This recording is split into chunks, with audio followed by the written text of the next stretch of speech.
लेकिन एक बात समझ में नहीं आ रही, एक छोटा सा बच्चा ये सब क्यों करेगा? कि ऐसा तो नहीं कि कोई इसे मोहरा बनाकर ये सब कर रहा हो। सर उस बुलेट के बारे में भी अब तक हमें कुछ पता नहीं चला। और एक बात, ये फहीम और शमीमा पर सिर्फ हमला हुआ था।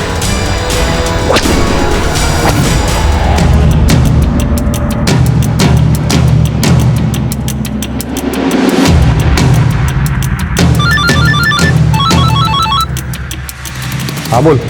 हाँ सर, एक चौंकाने वाली बात पता चली। क्या है? आतिफ और शाजिया की एक बड़ी बेटी भी थी, राइजा।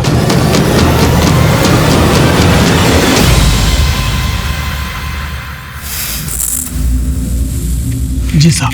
कहाँ है वो? उसका इंतकाल हो गया साहब। कैसे? मैं बताऊं?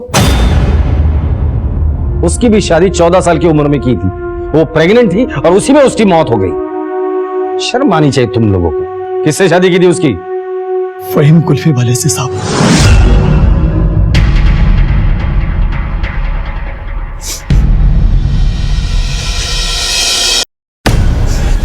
बेटा अपनी बहन राइजा के बारे में सब कुछ साफ साफ बताओ।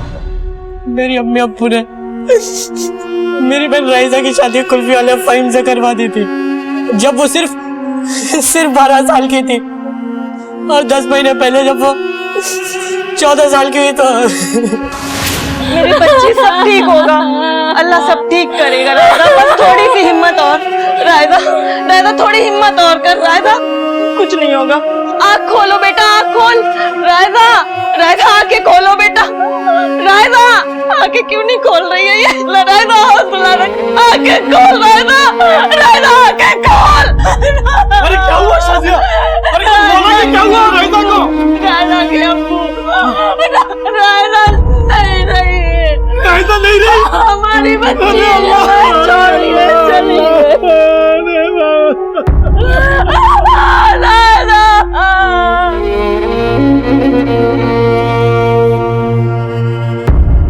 राइजा को क्या हुआ?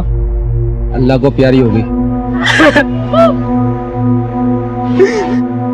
मौसम से बहुत छोटी थी। मेरे लिए नहीं थी। अरे इतना मार लगा है, यहाँ क्यों लेके आए हैं? और मेरा हाथ भी टूटा है, सर में भी चोट लगा है, फिर भी ले आए इधर। अरे हॉस्पिटल में रखते। साहब चुप, हमको यहाँ क्यों लेके आए? अरे नाबालिग लड़की के साथ शादी, उसे प्रेग्नेंट किया, उसे मार डाल। तेरी हालत नहीं होती ना तो हड्डी पसली कर देता मैं। साहब इसमें हमारी क्या गलती है? अब सरकार हम गरीबों की मदद नहीं करेगी, हॉस्पिटल में इलाज नहीं करवाएगी, तो हम क्या करेंगे? अरे 12 साल की लड़की के साथ शादी तू करेगा, प्रेग्नेंट तू करेगा और इलाज सरकार करेगी? एक बार ठीक हो जा, फिर तेरी धुलाई में सरकारी खर्चे से करवाता हूँ। साहब बात तो सुनिए हमारी। अरे सुनिए ना। कुल्फी वाला फहीम और शादाब भले ही इस केस में पहले विक्टिम बनकर सामने आए, लेकिन जब पुलिस ने उनका इतिहास खंगाला तो पता चला कि उनका संबंध ऐसे अपराधों से जुड़ा था जो बेहद क्रूर और अमानवीय थे। फहीम, आतिफ और शाजिया को चाइल्ड मैरिज करने और करवाने का एक्यूज मानकर उनके खिलाफ चार्जशीट बना दी गई, लेकिन इस अपराध के चौथे एक्यूज शादाब की अब हत्या हो चुकी थी। लेकिन उसकी हत्या क्यों हुई, किसने की, यह अब तक रहस्य बना हुआ था। क्या ये बुलेट अपराधियों को सबक सिखाने वाला कोई मसीहा था? और इस बुलेट का बच्चों से क्या संबंध था? और बशर अब तक कहां था?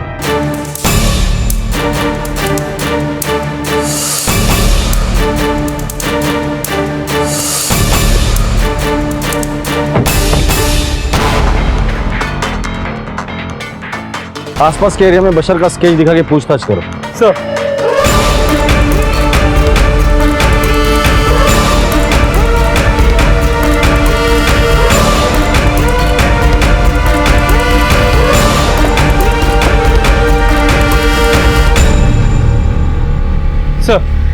बशर के पोस्टर को आसपास के सभी थानों में और सभी एरियाज में सर्कुलेट किया, लेकिन कहीं से भी कोई लीड नहीं मिली। शिंदे, मुझे लगता है कि कोचिंग क्लास के टीचर से हमें बात करनी चाहिए, कोई ना कोई लीड तो जरूर मिल जाएगी। अपने बात मानो। एक प्लीज। एक और नहीं पानी बाद में। एक और कौन दो, अपने हटा लो। पक्का?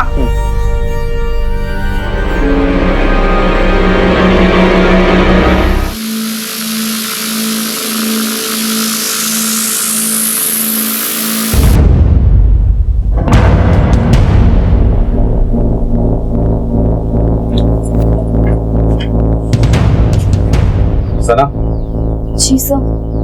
कुछ बात करनी थी तुमसे।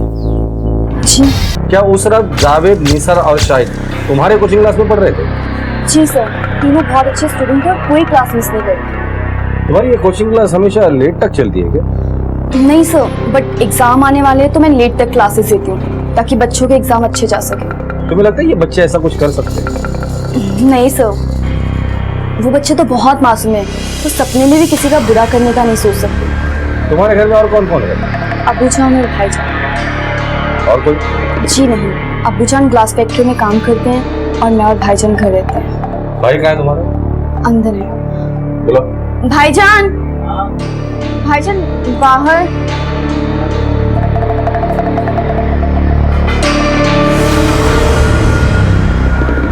तुम कॉलेज वॉलेज नहीं जाती क्या? जी नहीं, दरअसल कुछ साल पहले भाईजान का एक्सीडेंट हो गया था, उसके बाद मैंने कॉलेज आना बंद कर दिया। भाईजान कुछ काम नहीं कर सकते, इसलिए मैं घर पर ही रहकर अबू जान की मदद करती हूँ। तुम बुलेट के बारे में कुछ जानती हो? बुलेट? ये क्या है? मैं कुछ नहीं जानती।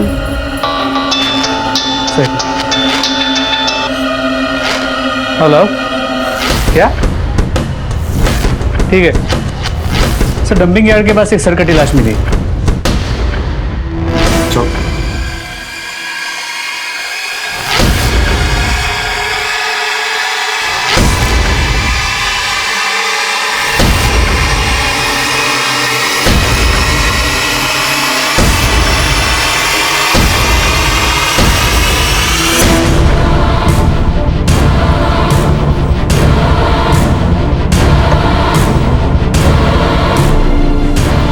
हटो रे, साइड दो। चलो आसपास देखो कुछ मिलता है क्या? सर। शिंदे चेक करो।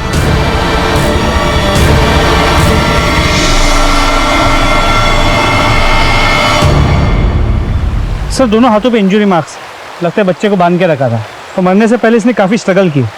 आसपास कोई खून का निशान नहीं है, इसका मतलब इसे कहीं और मारा गया और फिर लाश को यहाँ फेंका गया है।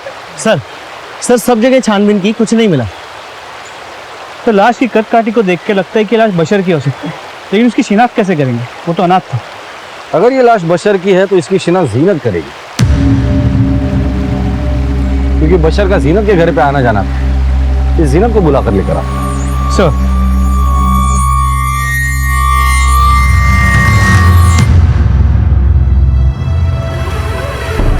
जीनत जब एक बच्चे की लाश मिले जिसका सिर नहीं है और हमें शक है कि वो लाश बशर की है, क्या बशर के बॉडी पर कोई ऐसा निशान था जिसे देखकर आप बता सकती है कि लाश बशर की है या नहीं? साहब मैं कोशिश कर सकती हूँ, क्या मैं उसका हाथ देख सकती हूँ? जी।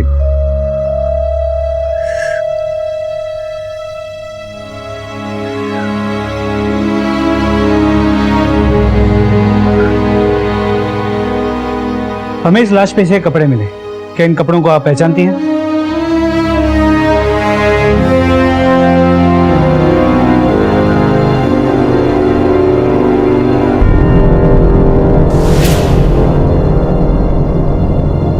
अरे बशर बेटा, आजा।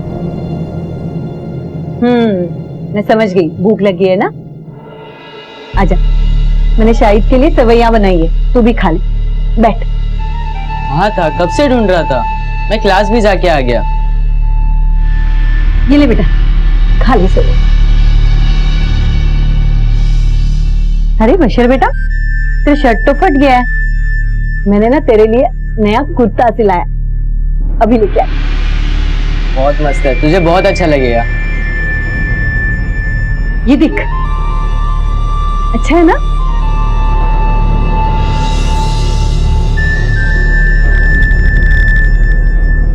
पसंद आया?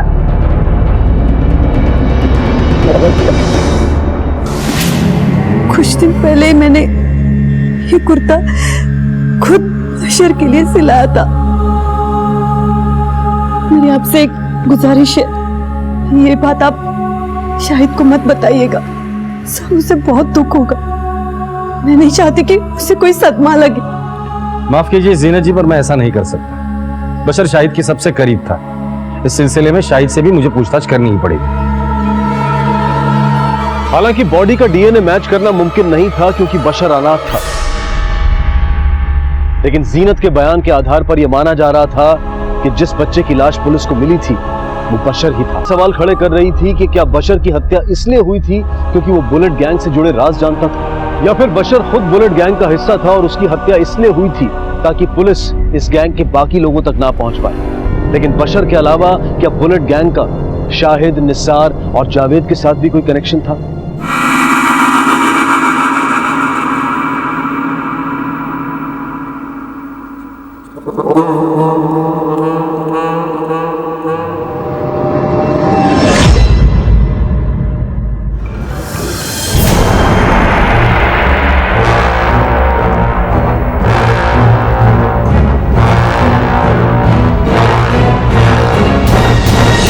सर बशर की मौत आधी रात को हुई, लेकिन जहाँ उसकी मौत हुई वो जगह अलग है, क्योंकि उसकी बॉडी पे जो मिट्टी मिली है वो उस जगह की मिट्टी से अलग है जहाँ उसकी बॉडी मिली है। मिट्टी को सॉइल एनालिसिस के लिए भेज दो और पता करो ये मिट्टी है कहाँ की।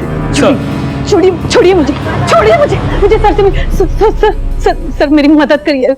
मेरा शाहिद का कुछ पता नहीं चल रहा है सर, पता नहीं वो कहाँ चला गया।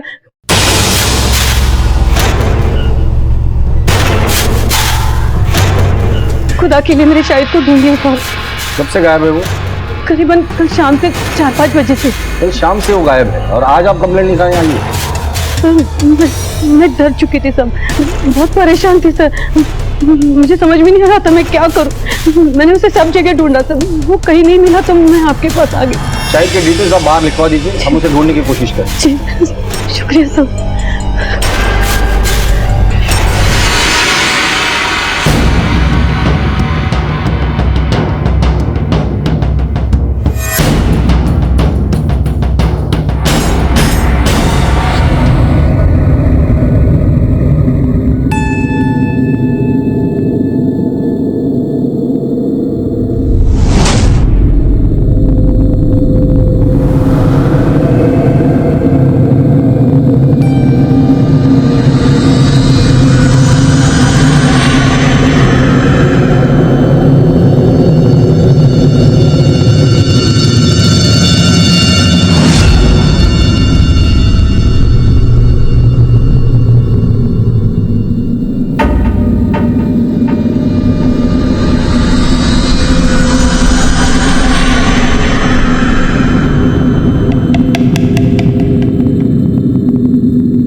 अच्छे से तलाशी लो घर की। सब कुछ नहीं है, क्या ढूंढ रहे हो आप लोग? मैडम यहाँ पे कुछ नहीं है। सर ये देखिए शाहिद की किताब में क्या मिला। मेरी प्यारी सना, मैं तुमसे बहुत प्यार करता हूँ। मैं जब भी तुम्हें देखता हूँ पता नहीं कहाँ खो जाता हूँ। मैं तुम्हारे लिए कुछ भी कर सकता हूँ। तुम्हारी खुशी में ही मेरी खुशी है। देखना एक दिन मैं तुम्हें अपना बना कर ही रहूंगा। तुम्हारा शाहिद। क्या है ये सब?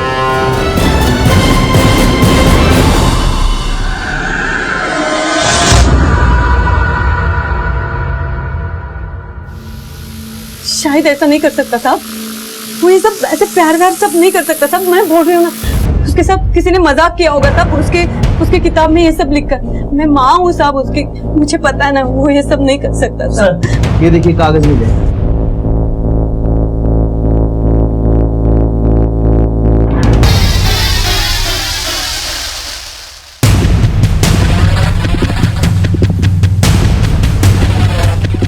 ये क्या है? पता नहीं साहब, मैं नहीं जानती ये क्या है। शिंदे, इन कागज के टुकड़ों को जोड़ो। जैसे जैसे ये टुकड़े जुड़ते जाएंगे इस केस की कड़ियां भी जुड़ती जाएंगी। सुनिए ना साहब,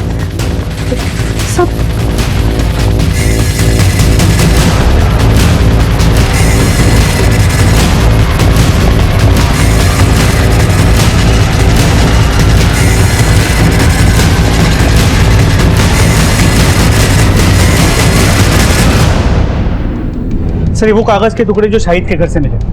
ध्यान से देखिए, हाथ से बनाए गए नक्शे जो किसी खास मकसद से बनाए गए। सर ये वो जगह है जहाँ पे फहीम पे हमला हुआ। और ये वो जहाँ पे शादाब का मर्डर हुआ। दोनों नक्शों पे कोड इस्तेमाल किया गया। इससे ये पता चलता है कि हमले के वक्त कौन कहाँ रहे। सर ये देखिए, एन मतलब निसा, एस मतलब शाहिद, बी बशर, और सर ये दोनों नक्शों पे बुलेट भी लिखा गया। दोनों नक्शों के ऊपर होमवर्क गैंग भी लिखा गया। तो इससे ये साबित होता है कि बच्चे किसी गैंग के मेंबर थे और उनके नाम का पहला अक्षर उनका कोड है। तगड़ी प्लानिंग की है ये वाले। दोनों नक्शों को हैंडराइटिंग एक्सपर्ट के पास एनालिसिस के लिए भेज दो, और जो नोट हमें क्राइम स्पॉट पे मिली थी उनकी हैंडराइटिंग और ये हैंडराइटिंग मैच करा। सर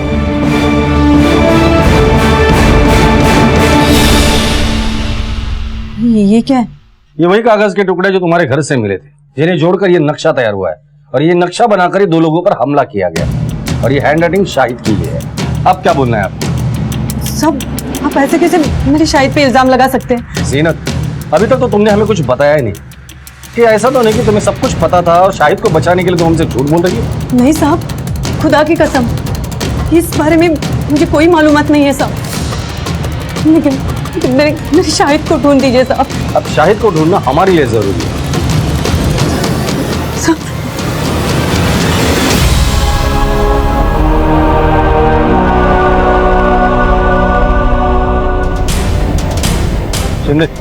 जीनत के कॉल रिकॉर्ड निकालो और नजर रखो उस पर। बशर के बॉडी पे जो मिट्टी मिली थी उसके सॉइल एनालिसिस रिपोर्ट का क्या हुआ? तो लैब में टेस्ट जारी, उम्मीद है रिपोर्ट जल्दी आ जाएगी। ठीक है, अब जल्द से जल्द हमें जावेद और निसार तक पहुंचना है।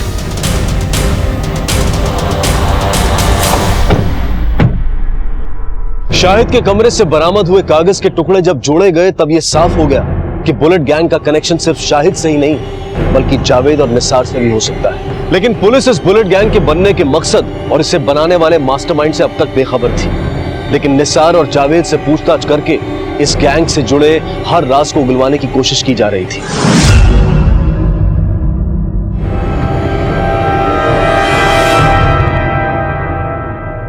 निसार, सच सच बताओ, तुम भी इस गैंग में शामिल थे ना? ये सारे अटैक तूने ही करवाए थे ना? देखिए, आप बच्चे से आराम से बात कीजिए वरना वो घबरा जाएगा। आपको जो भी पूछना है प्यार से पूछिए।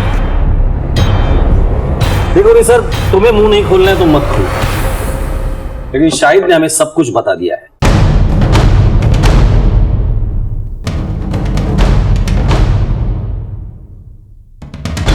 अगर तुम अपना मुंह खोलोगे तो हो सकता है कि हम तुम्हारी मदद करें। सर मैं अकेला नहीं था, मेरे साथ जावेद भी था। जावेद? हाँ, हमारा एक गैंग था, होमवर्क गैंग। बुलेट कौन है? मैंने पूछा बुलेट कौन है?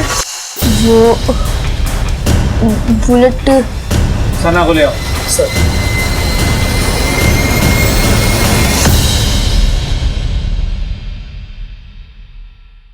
सर मैम के भाई का उस गैर कानूनी पटाखे की फैक्ट्री में उठ गया था। तभी से उन्होंने ठान लिया था कि जो भी बड़े लोग हैं जो भी उल्टे सीधे काम करते हैं उनसे वो बदला लेकर रहेंगी। वो तो ये सोचती है कि जैसे वो अपने भाई को इस लाचारी की जिंदगी से नहीं बचा पाई, ऐसा वो किसी और दूसरे बच्चे के साथ नहीं होने देगी। सर 1 साल पहले मैंने उन्हें अपनी बहन रईजा के बारे में बताया। सर उन्हें बहुत दुख हुआ था। क्या हो निसार, कुछ प्रॉब्लम है क्या? मैं काफी दिनों से देख रही हूँ तुम्हारा पढ़ाई पे ध्यान नहीं है। अगर कोई प्रॉब्लम है तो मुझे बताओ, मैं सॉल्व कर दूंगी। साला मैं मेरी अम्मी अब्बू ने मेरी बहन रायसा की शादी उस कुल्फी वाले से कर दी थी जब वो सिर्फ 12 साल की थी, और 14 साल की उम्र में वो बच्चा पैदा करते करते मर गई। और अब वो लोग मेरी बहन सानिया की शादी भी करवाना चाहते हैं। जावेद के अब्बू शादाब की। जोड़ी रहेगी हमारी, तुम्हारा सारा कर्ज माफ, बस निकाह हो जाने। ये क्या बकवास है और वो ऐसा कैसे कर सकते हैं? हमें उन्हें रोकना ही होगा। हम उन्हें नहीं रोक सकते क्योंकि जावेद के अब्बू बहुत जालिम है। इसके बाप को तो सबक सिखाना ही होगा। और इस बारे में सना मैम ने हेडमिस्ट्रेस से बात भी की थी। तो सना मैम को लगता था कि वो पढ़ी लिखी है, शायद हमारी कुछ मदद कर पाएगी। वो हमारे टीचर है ना, इसीलिए हम उनसे मदद मांगने गए थे। ये मसला मैडम, निसार की बहन को आपकी मदद की जरूरत है। अगर आपने हेल्प नहीं की तो उसका भी वही हाल होगा जो रायसा का हुआ। तो इसमें मैं क्या कर सकती हूँ? इस सब से मेरा कोई मतलब नहीं है और मैंने किसी की जिम्मेदारियां नहीं ली है। देखो, आई एम वेरी बिजी, तुम लोग जाओ यहाँ से। पर मैम मेरी बात तो सुनिए। I said get out. Nisar तुम टेंशन मत लो, तुम्हारी बहन को कुछ भी नहीं होगा, मैं वादा करती हूँ। आपने हमसे झूठ क्यों बोला था? यस सर, आई एक्सेप्ट कि मैंने आपसे झूठ बोला था, लेकिन हकीकत तो ये है कि मेरा इन सब से क्या लेना देना है। तो तुम्हारे होमवर्क गैंग का पहला निशाना फहीम कुल्फी वाला बना, बराबर? हाँ सर, हाँ, हमारी गैंग का पहला निशाना फहीम कुल्फी वाला बना। सर, जब रात को वो कुल्फी बेचकर अपने घर जा रहा था तो हमने उसका रास्ता रोका और उसे लातों घूसों झुंड से बहुत पीटा। सर, हम सबको यही लगता था कि जितने भी बड़े लोग हैं सब कुछ गलत कर रहे हैं, इसलिए सना मैम ने हम सब बच्चों को इकट्ठा किया और एक गैंग बनाई, होमवर्क गैंग। बस अब बहुत हुआ। अरे इन सबको सबक सिखाना ही पड़ेगा। हमारी जिंदगी कोई खिलौना नहीं जो जब चाहे आके कोई खेल जाए। और ये लड़का कौन है? मैम, ये मेरा दोस्त है शाहिद, इसे भी ग्रुप ज्वाइन करना है आपका। क्यों, है ना? क्यों मदद करेगा ना हमारी? अरे बोहल करेगा ना। देखा सना मैम, क्यों ना हम अपनी गैंग का नाम होमवर्क गैंग रखें? हाँ, होमवर्क गैंग। और आपका नाम बुलेट। बुलेट, ठीक है। क्योंकि आप जो भी बात कहना चाहती है वो इंसान को सीधा बुलेट की तरह लगनी चाहिए, उसे ऐसी बात समझ आए तो फिर दोबारा वो ऐसी गलती कभी ना करे, है ना? हाँ। ठीक है, मेरा नाम बुलेट और हमारी गैंग का नाम होमवर्क। ऐसा है तो दो हाथ। चलो अब अपन अपना काम बांट लेते हैं। निसार, तेरा काम है सब पर नजर रखना और इन्फॉर्मेशन लेकर, और जावेद तेरा काम है वो सारा सामान इकट्ठा करना जो भी मिशन में यूज होगा, ठीक है? और शाहिद तेरा काम है मिशन की प्लानिंग करना, नक्शे बनाना, ठीक है? और इसीलिए तुम्हारा अगला निशाना तुम्हारी हेड मिस्ट्रेस बनी। हाँ। अब ये बताओ कि शाहिद ने तुम्हारा गैंग क्यों ज्वाइन किया? सर, वो चाहकर भी मना नहीं कर सकता था क्योंकि वो सना मैम से प्यार करता था। उन्हें इम्प्रेस करने के लिए वो कुछ भी कर सकता था। और तुम्हारी वजह क्या थी गैंग ज्वाइन करने की? मैं अपने बाप से नफरत करता था। हाँ ठीक है, यहाँ गलत बड़ी लेके आया, कमाल कर क्या? कहीं ना कहीं मुझे अपना गुस्सा निकालना ही था, इसीलिए सोचा कि इसी बहाने लोगों को सही रास्ते पे ले आऊंगा।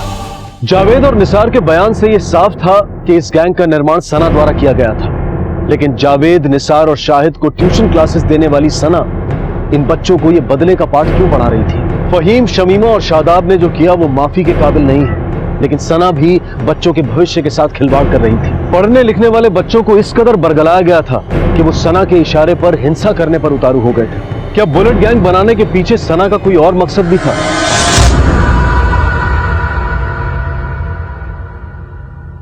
आपकी बेटी सना कहाँ है? वो बाजार गई है साहब, लेकिन अभी अब तक तो उसे आ जाना चाहिए था। आई क्यों नहीं अब तक? अल्लाह करे सब खैरियत से हो। अगर आपकी बेटी अब तक घर नहीं आई तो आपने उसे फोन करके पूछा नहीं कि अब तक वो कहाँ है? किया था साहब, और उसका फोन बंद आ रहा है। जैसे वो आए हमें इन्फॉर्म करो।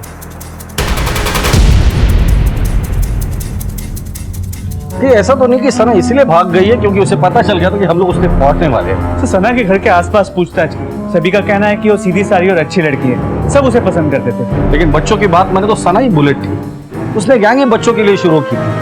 तो फिर बशर को किसने मारा? पहले तो सिर्फ बड़े लोगों पर हमले होते थे, अब बच्चे भी टारगेट होने लगे। शिंदे, इस सना के मोबाइल की आखिरी लोकेशन क्या थी ये पता?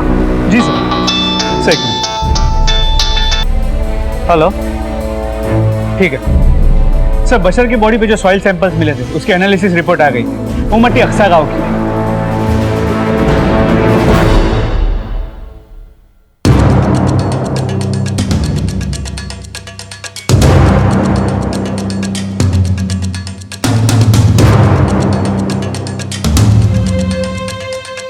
समझ में नहीं आ रहा क्या चल रहा है। हो सकता है कि बच्चों को फहीम और शमीमा ने गायब किया हो। लेकिन सर वो दोनों तो जेल में। लेकिन जेल में रहकर वो किसी और से भी तो ये काम करवा सकते हैं।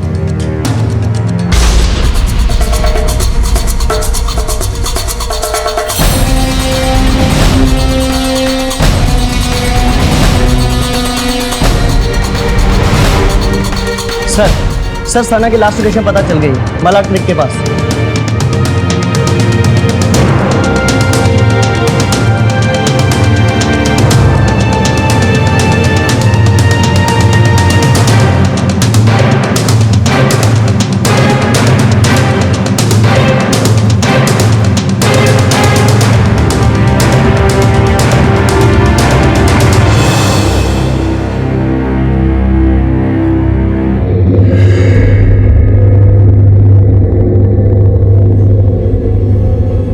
सर मल्टीपल स्टैबिंग का केस है। आसपास कहीं मर्डर वेपन मिलता है क्या? देखो सर ये तो एक ट्यूशन टीचर थी, गरीब बच्चों को पढ़ाती थी। बाप कांच की फैक्ट्री में काम करता है, भाई को हाथ नहीं। सर ऐसी लड़की को कोई क्यों मारेगा? हो सकता है इस केस से जुड़ा कोई तो राज सना के पास था और कोई तो है जो नहीं चाहता था कि सना वो राज हम तक पहुंचाए। ऐसा कौन हो सकता है? वो जो कोई भी है बहुत ही जल्द हमारे गिरफ्त में होगा। बॉडी को पोस्टमार्टम के लिए भेज दो। सर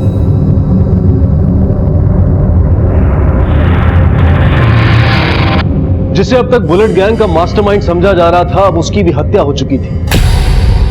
और ये सवाल उठ रहे थे कि क्या सना के अलावा कोई और भी है जिसकी बुलेट गैंग को बनाने में भागीदारी थी? आखिर ऐसा कौन था जिसने सना की हत्या की थी? बशर तुम्हारे गैंग का मेंबर था ना? हाँ सर, वो ना चाहते हुए भी हमारी गैंग का मेंबर बन गया था। शाहिद उसका बहुत ख्याल रखता था और वो भी, बशर भी हमेशा उसके आगे पीछे घूमता रहता था सर। धीरे धीरे वो हमारी मदद करने लग गया था, हमारा हिस्सा बन गया था सर वो। और फिर अचानक एक दिन हमारी गैंग में दरार पड़ गई जब जावेद के अब्बू मेरी बहन सानिया से निकाह करने वाले थे। सब पता चल गया है मुझे जावेद, तेरा अब्बू मेरी बहन से शादी करना चाहते हैं ना? ये सब कुछ गलत है, हमें उन्हें सबक सिखाना होगा। देख निसार, एक लफ्ज भी मेरे अब्बू के खिलाफ कहा ना तो मुझसे बुरा कोई नहीं होगा। देख जावेद, सना मैम ने क्या कहा था? हमारी गैंग का उसूल ये है, अगर कोई बड़ा गलती करता है तो उसे सजा जरूर मिलनी चाहिए। और जो मेरी बहन के साथ हो रहा है ना, सब गलत है। लेकिन मैं अपने अब्बू के साथ कुछ गलत होने नहीं दूंगा। तेरा अब्बू गलत है। नहीं है। क्या है? पागलों की तरह लड़ रहे हो?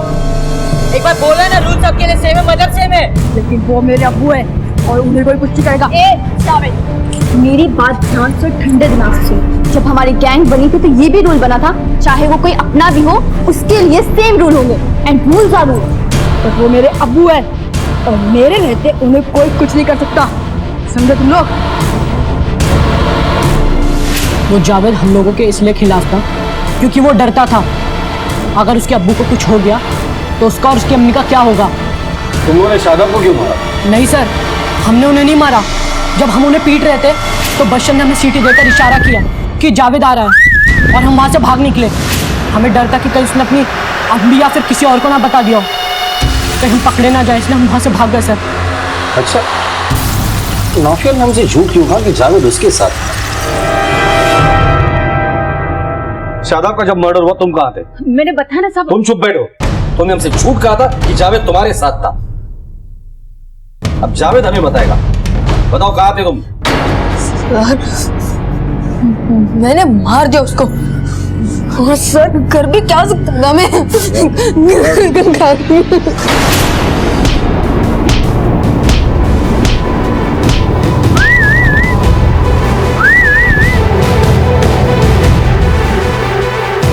अब्बू अब्बू अब्बू। और फिर मुझे कुछ समझ नहीं आया, इसलिए एक नोट पे कुछ लिख दिया और वहां से भाग गया।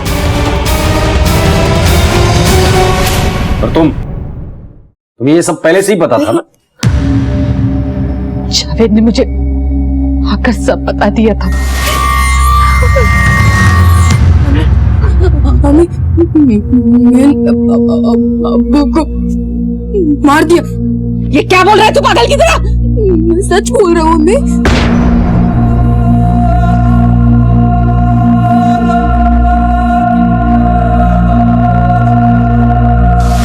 लेकिन मैं एक माँ हूँ, अपने सामने अपने बच्चे को जेल में जाते हुए नहीं देख सकती थी। शाहिद का है और सना और बशर को क्यों मारा? सर मुझे नहीं पता वो कहाँ है, मुझे सच में नहीं पता वो कहाँ है। तुम्हारी बेटी ने बच्चों को इकट्ठा करके गैंग तैयार किया, लोगों को मारा पीटा, यहाँ तक कि मर्डर भी किया। मुझे ख्याल गुमान में अंदाजा नहीं है कि सना भी ऐसा कर सकती है। साहब आपको गलत फहमी है साहब। अब आप यकीन मानिए साहब, सना ऐसा कर ही नहीं सकती है। शादाब का मर्डर केस तो सॉल्व हो गया, लेकिन अभी बहुत काम बाकी है। जावेद और निसार को नहीं पता कि शाहिद कहाँ है। मुझे तो ये भी नहीं पता कि बशर और सना को किसने मारा। जावेद को शादाब मर्डर केस में अरेस्ट करो और जुवेनाइल कस्टडी में भेज दो, और वो नाफिया उसे भी अरेस्ट करो। पुलिस इन्वेस्टिगेशन में उसने रुकावट डाली। सर सना की पोस्टमार्टम रिपोर्ट, इसके मुताबिक उसका मर्डर एक लोहे की धारदार हथियार के साथ किया गया है। मौत का कारण है एक्सेसिव ब्लीडिंग और शॉक। बशर का मर्डर गला काट के किया गया है, तो सना को धारदार हथियार से मारा गया है। ये दोनों मर्डर्स बहुत ही बेरहमी से किए गए हैं। हो ना हो, इन दोनों मर्डर्स के बीच कोई ना कोई तो कनेक्शन जरूर है। बस हमें ये पता लगाना है कि वो कनेक्शन क्या है। सर हमें यह भी नहीं पता कि शाहिद कहाँ है, किस हाल में। हो सकता है इन दोनों मर्डर्स में शाहिद का हाथ। ऐसा भी हो सकता है। मुझे तो लगता है कि इस केस की इन्वेस्टिगेशन हमें दूसरे एंगल से करनी चाहिए।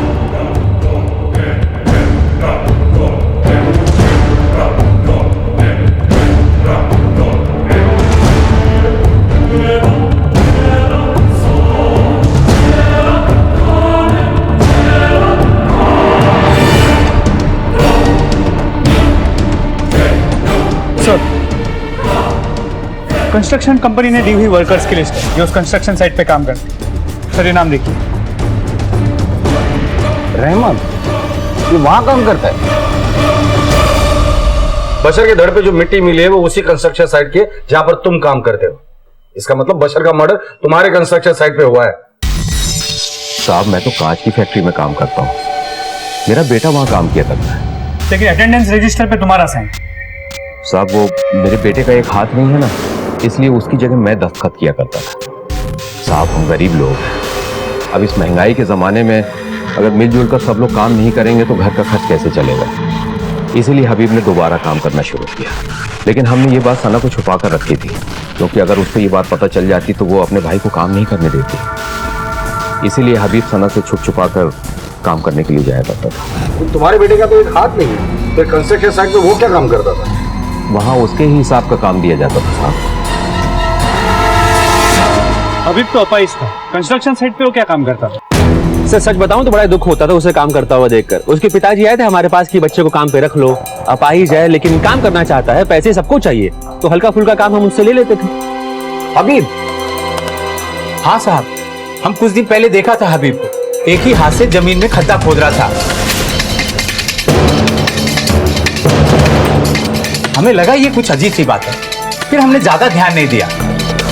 हमें लगा कि शायद वो ये दिखाना चाहता है कि हम किसी से कम नहीं। कहाँ खोद रहा था गड्ढा? सर वो पेड़ के पास।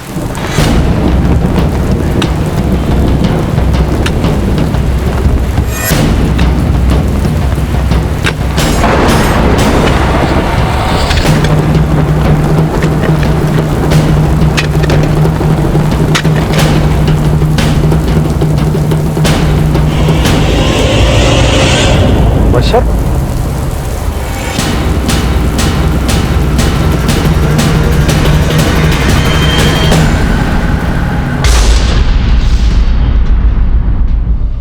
हबीब से मिलना है। वो तो घर पर नहीं है। कहाँ गया? क्या पता कहीं गया होगा इधर उधर। उसका नंबर दीजिए। नंबर लो।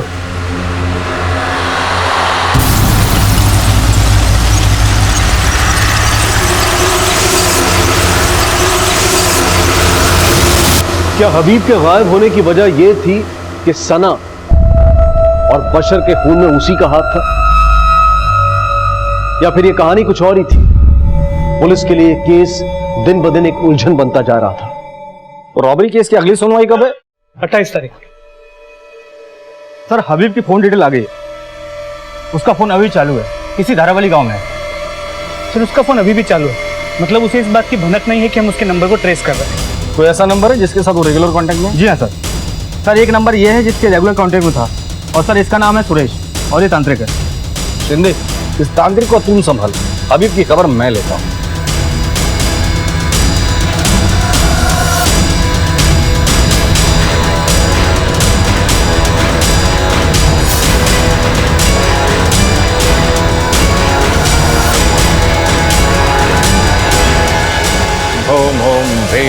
ठम ठम दक्षिणे कालके नमः स्वाहा। ओम cream cream cream Om Om ह्रीम ह्रीम ठम ठम दक्षिणे कालके नमः स्वाहा। ओम क्रीम क्रीम। क्या नाटक लगा रखा है? मैं मंत्रों का जाप करके सिद्धि प्राप्त कर रहा हूँ। बकवास बंद करो। हबीब का है? मैं किसी हबीब को नहीं जानता। देखो इतना तो हमें पक्का पता है तुम हबीब से मिलते थे। बताओ हबीब कहाँ है? मैं जब हबीब को जानता नहीं तो कहां से मिलूंगा? अगर हबीब को जानते नहीं हो तो दिन में 10-10 बार फोन पे क्यों बात करते? साहब मेरे पास कोई फोन ही नहीं है। फोन नहीं है ना। अशोक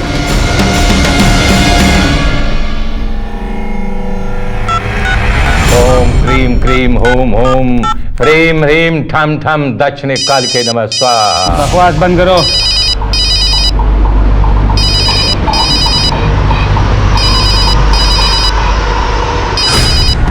सर ये देखिए। अरे ये किसका फोन है? मैं बताता हूँ। मैं भस्म कर दूंगा। ले चलो इसे। जला डालूंगा। ले चलो।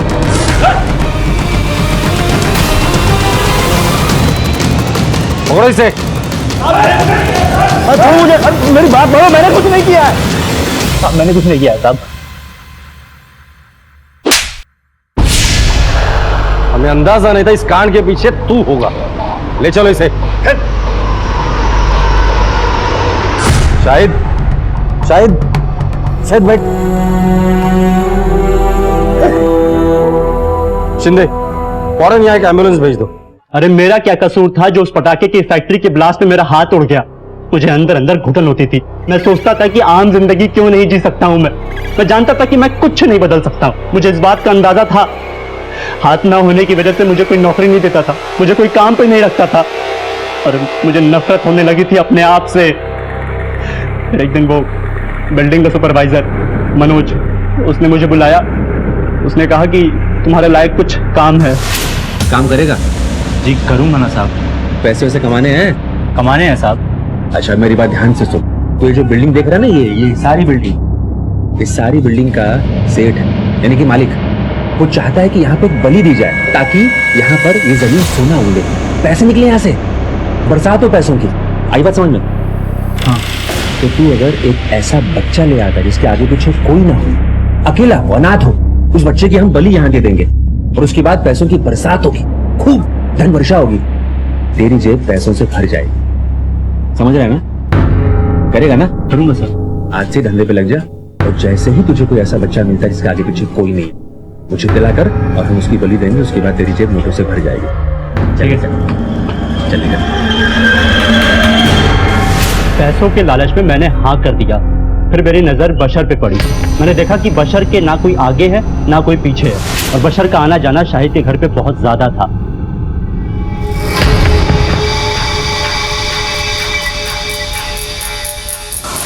मुझे ये भी पता चला कि शाहिद मेरी बहन को बहुत चाहता है, उसका दीवाना है, उसको प्यार करता है। जिस दिन मैं बहुत बड़ा आदमी बन जाऊंगा ना, उस दिन ये क्वीन और ये पूरी दुनिया दोनों ना मेरी मुट्ठी में होगी। फिर मेरे दिमाग में ये ख्याल आया कि क्यों ना कुछ प्लान बनाया जाए, क्योंकि मुझे पता था कि मेरी बहन ही बुलेट है। बुलेट, अब तुम्हें हमारी मदद करनी होगी। बशर बहुत घबराया हुआ है और पुलिस भी इसके पीछे पड़ी है और पुलिस को भी इस पे शक है और अगर ये पकड़ा गया ना तो हम में से कोई नहीं बचेगा, ये सब बर्बाद हो जाएगा। अब तुम ही बताओ बशर क्या करें? मैंने कहा ना टेंशन लेने की जरूरत नहीं है, मैं देखूंगी मुझे क्या करना है। सब इसकी लापरवाही की वजह से हुआ है। शायद तुम इतनी बड़ी गलती कैसे कर सकते हो? मैंने मना किया था ना इसको गैंग में मत लो, फिर भी तुमने लिया। अब देखना पुलिस को जब पता चलेगा तो हम सब फंसेंगे। शाहिद सना को बहुत चाहता था और जब ये बात मुझे पता चली तो मैंने सोचा क्यों ना शाहिद को सही समय पर इस्तेमाल किया जाए। उसने मुझसे कहा कि उसे पता है कि सना ही बुलेट है और वो हमारी मदद करना चाहता है। देख भाई शाहिद, मैं जानता हूँ कि तू सना को बहुत चाहता है, तेरी आंखों में दिखता है वो, लेकिन सना तुझे नहीं चाहती है। हाँ मेरे पास एक तरीका है, अगर तू मेरे बताए रास्ते पे चलेगा तो सब कुछ तेरे हाथ में हो जाएगा। सना भी तुझसे मोहब्बत करेगी। बोल, करेगा? उसने मुझे बताया कि उसे प्लान के लिए बशर की जरूरत है और मैंने बशर को उसके साथ जाने के लिए मना लिया। तू घबरा मत, मुझ पर यकीन है ना? तो जिस तरह मुझ पर यकीन है इन पे भी कर।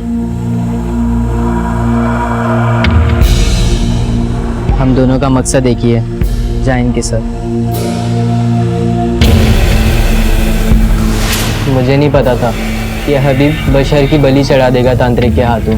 हाँ हाँ, आधी रात को हबीब उस बच्चे को लेकर मेरे पास आया था और मैंने उसकी बलि चढ़ा दी।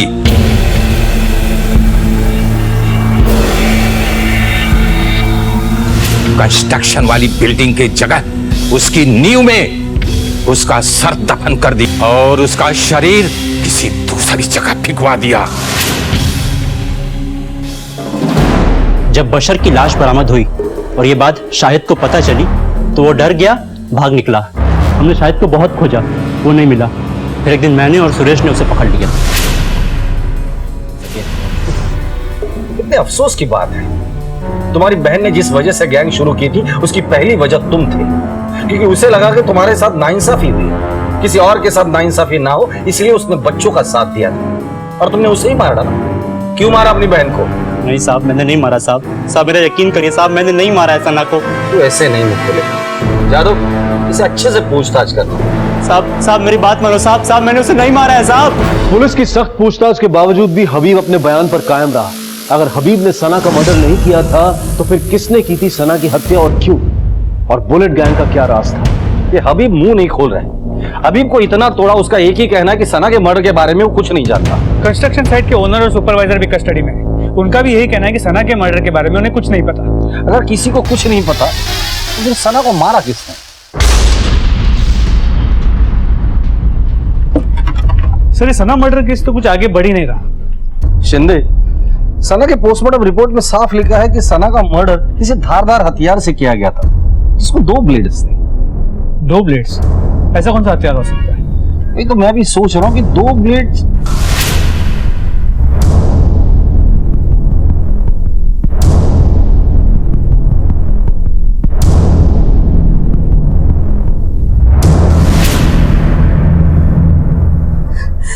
अब हम यहाँ नहीं रहेंगे, अपने गांव चले जाएंगे। संभाल के बेटा, संभाल के। अभी आराम। या अल्लाह, ये सब क्या हो रहा है? अपने बच्चे का भविष्य बनाने हम यहाँ आए थे और इस जगह ने तो हमें बर्बाद ही कर दिया। संभाल के बेटा। इंस्पेक्टर साहब, शाहिद, तुमने और तुम्हारे दोस्तों ने जो किया वो गलत था। बशर के मर्डर केस में तुम भी इन्वॉल्व, इसलिए जुवेनाइल कस्टडी लेकर जाने के लिए हम लोग आए हैं। अशोक, अम्मी, अम्मी, अम्मी बचा, अम्मी, अम्मी, अम्मी, बचा। कुछ बातें तुमसे भी पूछनी है, ले चलो इसे। साहब लेकिन सुनिए तो साहब। हाँ, मैंने ही जान ली थी सना की, मार दिया था उसे। मैंने मेरे बच्चे के शाहिद के गद्दे के नीचे से वो उल्टे सीधे लव लेटर्स देखे थे।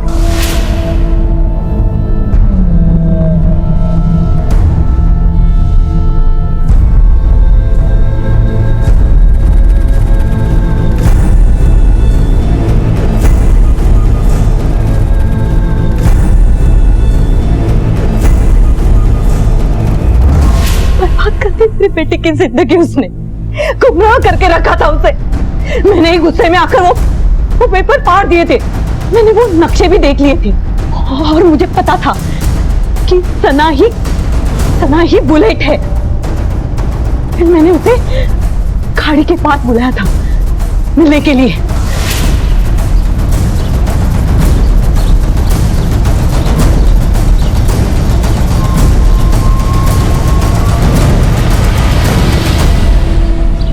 मेरा शाहिद कहाँ है? मुझे नहीं पता वो कहाँ है। तुझे नहीं पता?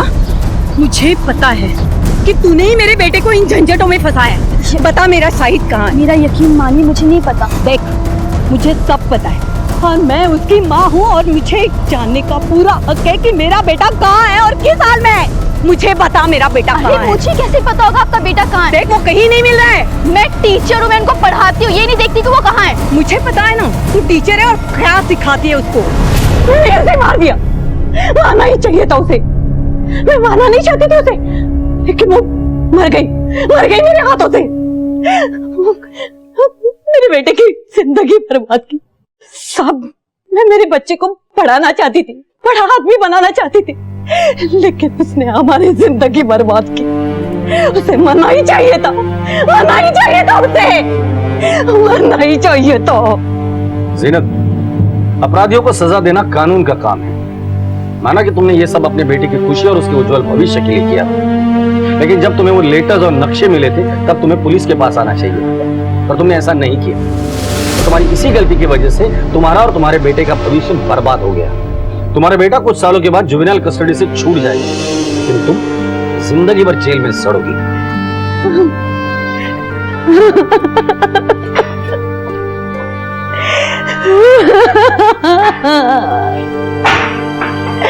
मेरा बच्चा। सर कुछ भी हो, मुझे इन बच्चों की हालत पे तरस आ रहा है। बेचारे हालात का शिकार बन गए। शिंदे, इन बच्चों की सोच अच्छी थी पर अंजाम देने का तरीका गलत था।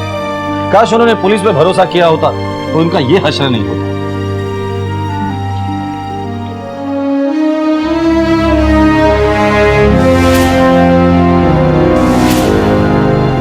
माफ कर दो अम्मी, अगली बार आपको शिकायत का बिल्कुल मौका नहीं दूंगा।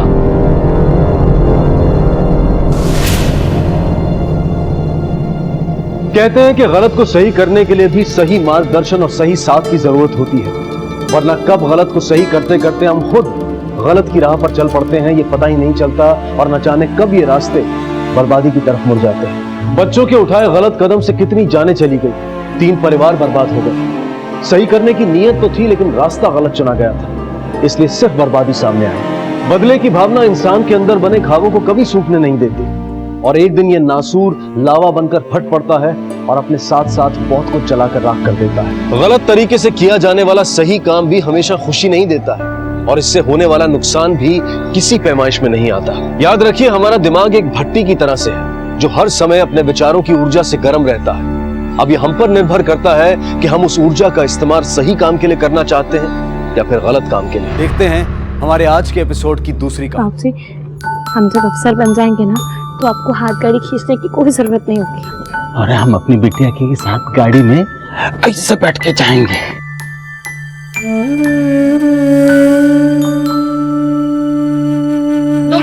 अरे छोड़, तू जा पढ़ाई कर जा। अरे पढ़ भी लूंगी तो मुझे। अरे दो माँ, देखना तुम, जब मैं अफसर बन जाऊंगी ना तो तुम्हें ना ये सब कुछ भी नहीं करना पड़ेगा।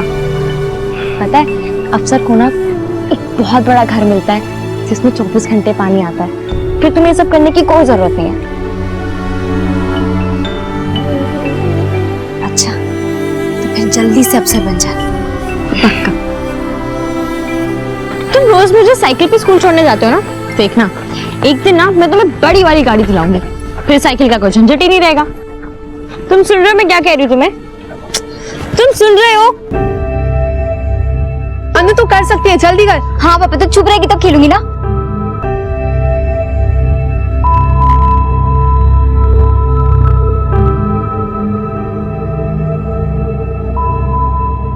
ये कोबर भी ना कह रही थी अभी आ जाएगी खेलने, अभी तक नहीं आई। छोड़ ना, आ जाएगी, पढ़ाकू है।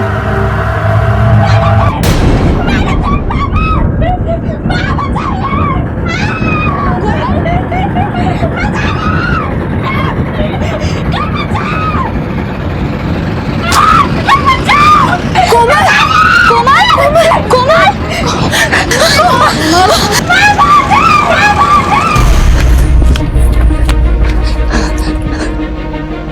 शंभू काका, शंभू काका। हाँ, क्या हुआ? कोमल दीदी जल गई। कहा?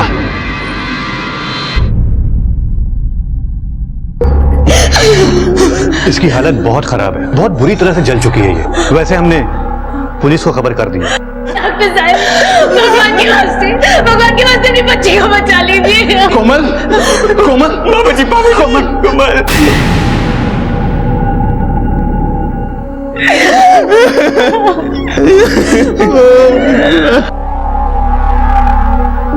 बाबूजी, जब मैं घर गया तो कोमल आग से झुलस रही थी। पूरे इसके पता आग लगे हुए थे बाबूजी, पता नहीं कैसे हुआ, क्या हुआ बाबूजी। झूठ बोल रहा है ये, इसी ने जलाया इसे। नहीं बाबूजी, ये झूठ बोल रहे हो। मैं अपनी कोमल को कैसे चला सकता बाबूजी? मेरा बच्चा ऐसा नहीं कर सकता। कर सकता है या नहीं कर सकता ये तो पुलिस स्टेशन में ही पता चलेगा।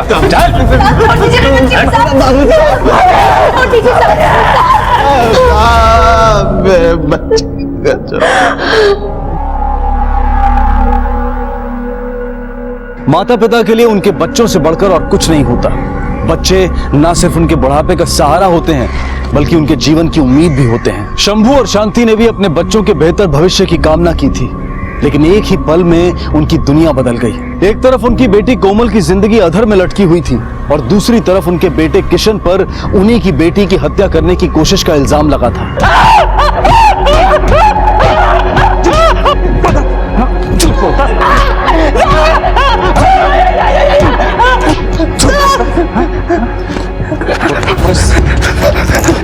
बहुत क्यों चला तूने?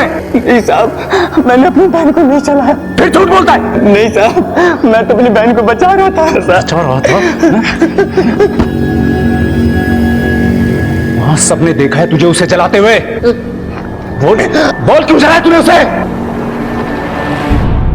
मालिक, हमरे बेटे ने कछु नहीं किया, उसे छोड़ दीजिए मालिक, आपकी बड़ी कृपा होगी।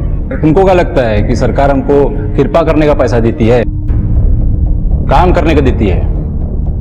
वैसे कौन सा गुल खिलाया था तुम्हारी बेटी कोमल ने तो तुम्हारे लड़के का दिमाग घूम गया? पापा पता नहीं कोमल दिन भर क्या करती रहती थी। मेरा मतलब कि मेरे क्लास में पढ़ती थी, लेकिन दिन भर अपने भाई से डांट सुनती रहती थी। कोमल इधर आ, क्या चल रहा है? हाँ, अगर ऐसा ही चला ना तो तेरा पढ़ाई लिखाई बंद करवा के तुझे घर में बैठा दूंगा। पता नहीं पापा क्या चल रहा था कोमल का।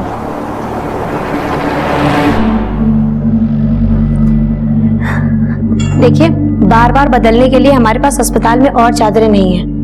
ये सरकारी अस्पताल है। ऐसा करिए, आप लोग अपनी चादरें और ले आइए, ठीक है?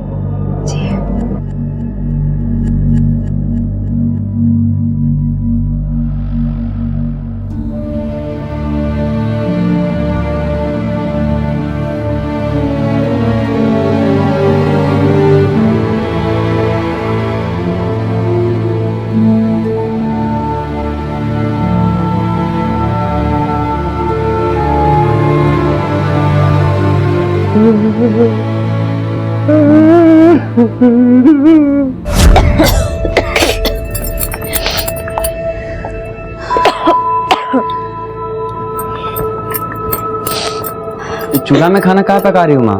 स्टोव को क्या हुआ? कितना धुआं कर रहा है? तुम्हें कहे थे घासलेट लाने के लिए, लाए क्या?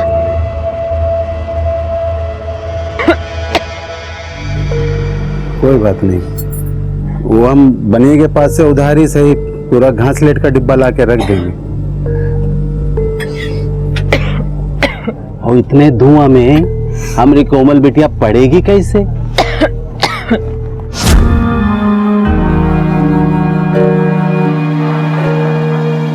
देख हम तेरे लिए क्या लाए। बाबूजी, मोबाइल। बाबूजी, इसके लिए मोबाइल लेकर आए हो? अरे पुराना है, 500 में मिल गया तो ले लिए। और हमारी कोमल बिटिया को अपनी पढ़ाई के लिए दोस्तों से बात करने की जरूरत रहता है ना। बाबूजी, आप ना इस दुनिया के सबसे अच्छे बाबूजी हो।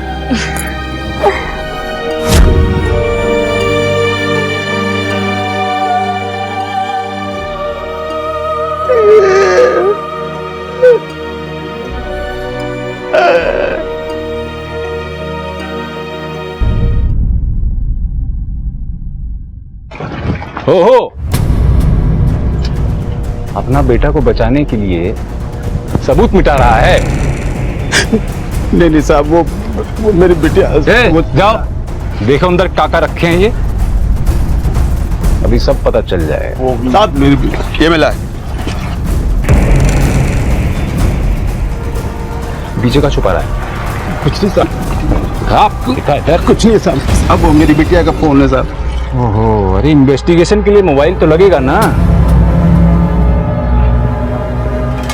उसका किताब काहे बचा के रखे हो? तुम लोगों ने उसे तो जला दिया, इनको भी जला दिए थे। ये काम हम कर देते हैं। नहीं साहब, ऐसा मत करो साहब। हो, तो तेरी बेटी यहीं जली थी ना, तो उसकी किताब को भी यहीं जला देते हैं। साहब मत कीजिए ऐसा, मेरी बेटी की किताबें हैं वो। साहब मत कीजिए ऐसा, साहब मत कीजिए ऐसा।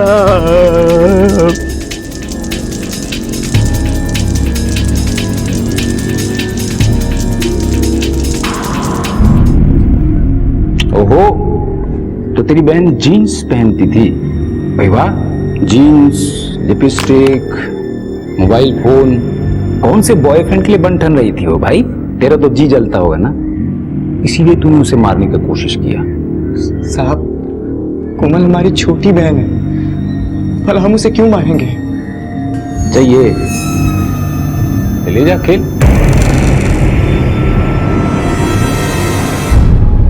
लिख कि तूने जलन में अपनी बहन को जला के मारने का कोशिश किया। नहीं साहब, हमने कुछ नहीं किया, आप हमें जानकर फंसा रहे हो साहब।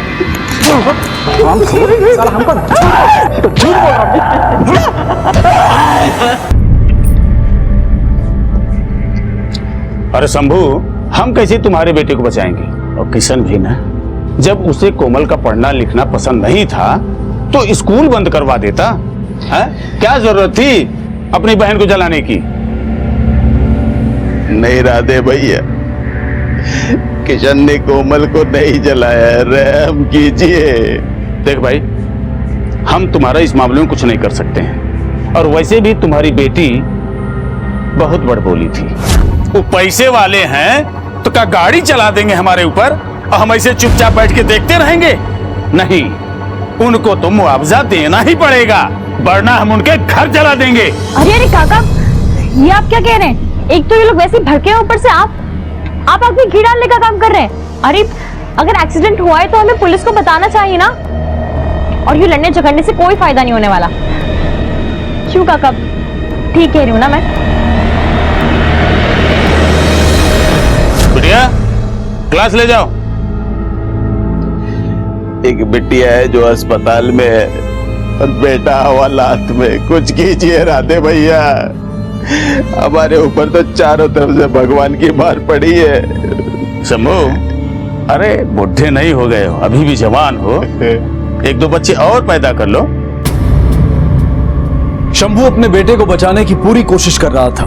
कहीं ना कहीं उसका और शांति का दिल ये जानता था कि उनकी परवरिश इतनी गलत नहीं हो सकती। वो तो यही मानते थे कि लाख मतभेदों के बावजूद किशन अपनी बहन कोमल पर जान लौटाता था, पर सच क्या था कोई नहीं जानता था। शंभू और शांति हॉस्पिटल और पुलिस स्टेशन के चक्कर लगा रहे थे इस दुआ के साथ कि उनके दोनों बच्चे बच जाएं।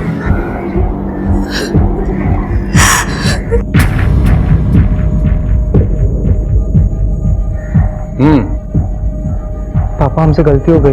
क्या हुआ? वो कोमल का फोन गुम गया हमसे। अरे छोड़ो ना, अरे तुम्हारे पास तुम्हारा वो बड़ा वाला फोन है ना? हाँ। बस। अम्मा, बाबूजी, हमें यहाँ से ले चलो। अब करते नहीं तो डरूंगा, मार डालेगा बाबूजी हमें।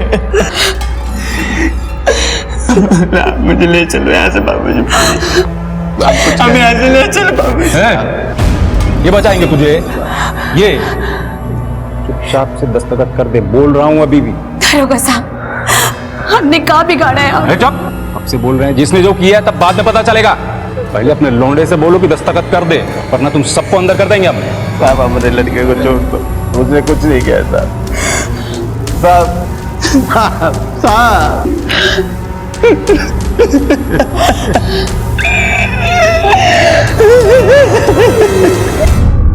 ये चादर धो लेना, अस्पताल का सफाई वाला छुट्टी पर है।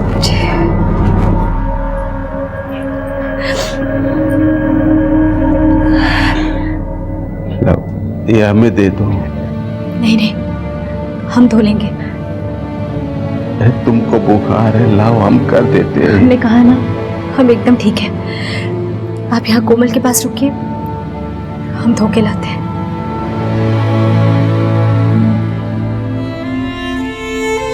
बाबूजी, आपके हाथ को क्या हुआ? आप रुकिए, मैं अभी दवाई लेकर आती हूँ। अरे रुक रुक रुक रुक, मैं हल्दी लगा लूंगा। ये ले तेरी कॉपी किताबें, पकड़ पकड़ पकड़। बापूजी, ये क्या है? आप 20 रुपए के लिए दवा लगाने को तैयार नहीं हो, और इसके लिए इतनी महंगी महंगी कॉपी। अरे बाप हूं तुम लोगों का, अगर तुम लोगों को खुशियां ना दे सकूं तो मेरे होने का क्या फायदा।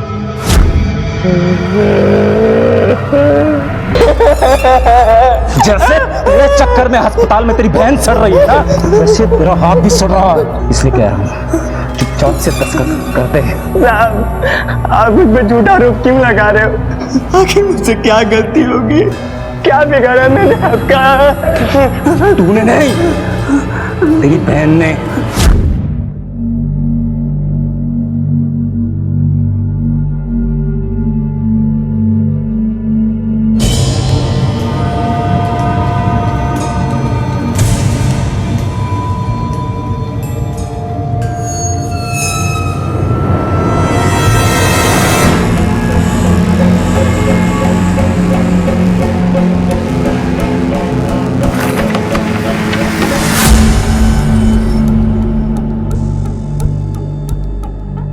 ये क्या है? मैम, ये कोमल का, मैंने इसे खुद देखा मैम फेंकते हुए। नहीं मैम, ये चिट मैंने नहीं फेंका है, और मुझे तो पता भी नहीं चिट में लिखा क्या है। क्वेश्चन पेपर में जितने भी क्वेश्चंस हैं, मुझे उन सबके आंसर याद हैं। मुझे इस चिट की कोई जरूरत नहीं है। आपका ये तो मैं सुना भी सकती हूँ मैम। दरोगा साहब, हर साल हम आपके बेटे को पास करते हुए सिर्फ आपकी वजह से, आपके नाम की वजह से, लेकिन इस साल ये बोर्ड का मामला है, हमारा स्कूल कुछ नहीं कर सकता है। वैसे शर्म आनी चाहिए आपके बेटे को। कोमल को देखिए, एक गरीब मजदूर की बेटी होते हुए भी वो अपने पढ़ाई को कितना महत्व देती है, और आपका बेटा बड़ी मुश्किल से पास होता है, और वो भी कैसे होता है ये आपको अच्छी तरह मालूम है। तेरी बहन की वजह से इस बार मेरा बेटा 10वीं के इम्तिहान में नहीं बैठ पाया। इतना पैरवी किए थे, इतना पैसा खिलाए थे, हर विषय में 90% की गारंटी थी, लेकिन सब डूब गया। और इस सब तेरी बहन की वजह से। हम ठाकुर हैं, हमको अपना इज्जत बहुत प्यारा होता है। अब हम तुमसे दस्तखत करने को नहीं कहेंगे, अब हम तुम सबको जान से मार डालेंगे।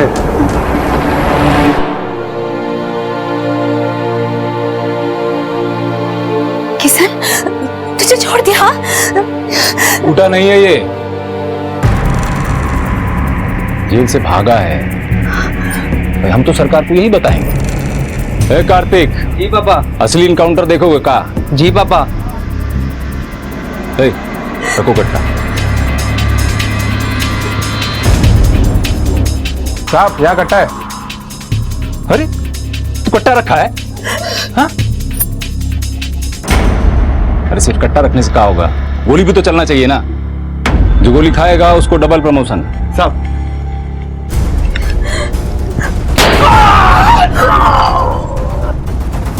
अरे पुलिस वाले को गोली मार दिया। अब बदले में हम क्या करेंगे? बदले में हम इसको। वाह, बहुत खूब।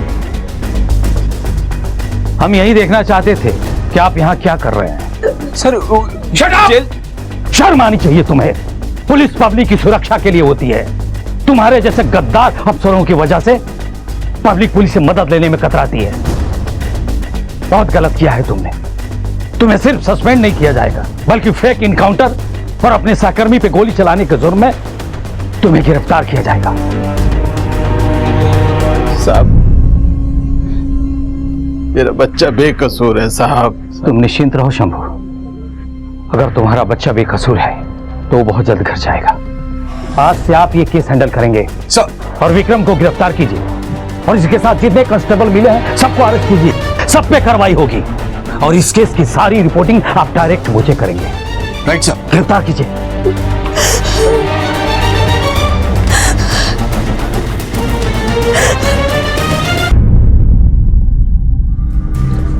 सर, क्राइम वाले जगह पर जितने भी सबूत थे सबसे छेड़छाड़ किया गया है। जिस डब्बे से तेल छिड़कर कोमल को जलाया गया, उस डब्बे को भी सब इंस्पेक्टर विक्रम ने जला दिया, वरना हमें उस डब्बे से फिंगरप्रिंट्स मिल जाता। सर, कोमल का मोबाइल भी चोरी हो गया है, और हमारे पास कोई ऐसा सबूत भी नहीं है जिससे यह साबित हो सके कि किशन ने ही अपनी बहन को जलाया है। शंभू के पड़ोसी से बातचीत करते हैं, उनमें से किसी न किसी ने तो कुछ जरूर देखा होगा। जी सर। ये केस हमारे लिए बहुत इंपॉर्टेंट है चौधरी, क्योंकि विक्रम सिंह ने जो किया है ना, उसकी वजह से कोई आसानी से सामने नहीं आएगा बयान देने के लिए। दिन के उजाले में इतना बड़ा हादसा हुआ है, ऐसा तो हो ही नहीं सकता ना कि किसी ने नहीं देखा हो। आपके पड़ोस में एक बच्ची जलकर मरी है, चीखी होगी, चिल्लाई होगी, किसी ने तो सुना होगा कुछ। आप लोग बोलते क्यों नहीं?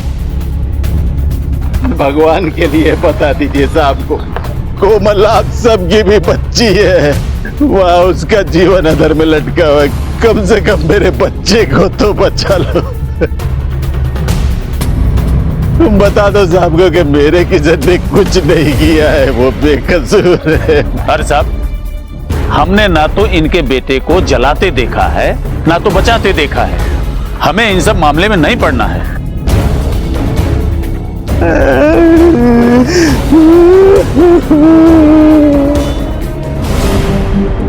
डॉक्टर साहब, कोमल की क्या कंडीशन है? क्या मुझसे कुछ पूछताछ कर सकते हैं? देखिए, कंडीशन तो बहुत खराब है, क्योंकि वोकल कॉर्ड्स बुरी तरीके से जले हुए हैं। फिर भी आप कोशिश करना चाहे तो कर सकते हैं। बेटा, मैं कुछ जानना चाहता हूं आपसे। ये दुर्घटना कैसे हुई? कोई हादसा हुआ था क्या? आप किरासन तेल से क्या कर रहे थे? कोमल, क्या आपने खुद को जलाने की कोशिश की थी?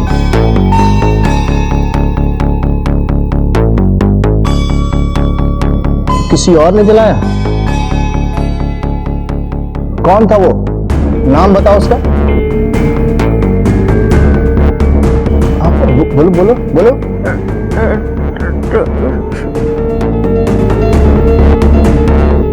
एक बार फिर कोशिश करो।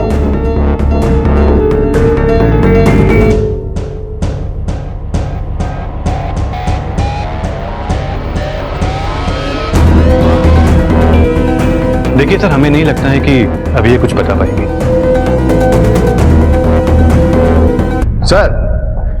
सर हम गए थे कोमल से मिलने के लिए।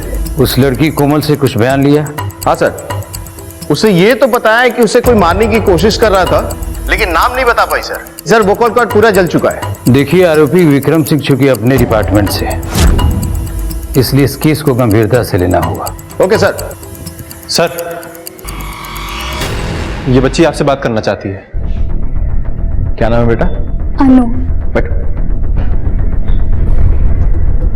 देखो, डरो मत, जो बोलना चाहती हो बोलो।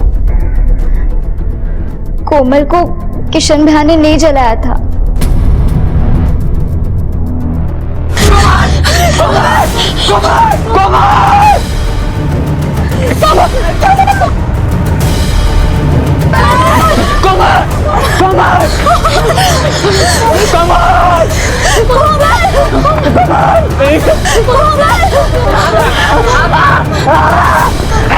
सर, दरवाजा बाहर से बंद था, इससे ये बात तो कंफर्म है किसी ने कोमल को जानबूझ के जला के मारने की कोशिश की है। अच्छा बेटा, तुम बता सकती हो किसने किया था ये सब? हमें नहीं पता सर, हम तो बाहर अपनी बाकी सहेलियों के साथ खेल रहे थे। जलने के 1 घंटे पहले कोमल हमसे मिली थी। उसने कहा था कि आधे घंटे में हमारे साथ खेलने आएगी, लेकिन फिर पता नहीं क्या हुआ। अच्छा, कोमल का किसी के साथ कोई संबंध? मेरा मतलब है उसका कोई खास दोस्त, लड़का, मतलब समझ रहे हो हम क्या पूछना चाह रहे हैं? नहीं सर, स्कूल में तो वो हमेशा हमारे साथ ही खेलती थी। हाँ, लेकिन हर रोज 2 घंटे के लिए वो कहीं जाती थी। किसी को नहीं पता कि कहाँ जाती थी। हमने उससे कई बार पूछा, पर वो हमेशा टाल देती थी। उल्टा हमें सबसे झूठ बोलना पड़ता था कि वो हमारे साथ ही खेल रही थी। ठीक है बेटा, जाइए।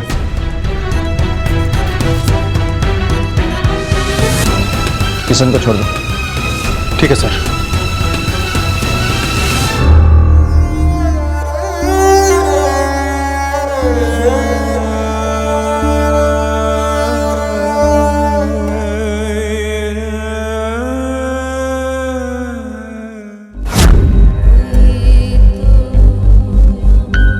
क्या हुआ? घर नहीं जाना है क्या? तुमने मुझे उस कार्तिक के सामने डांटा क्यों?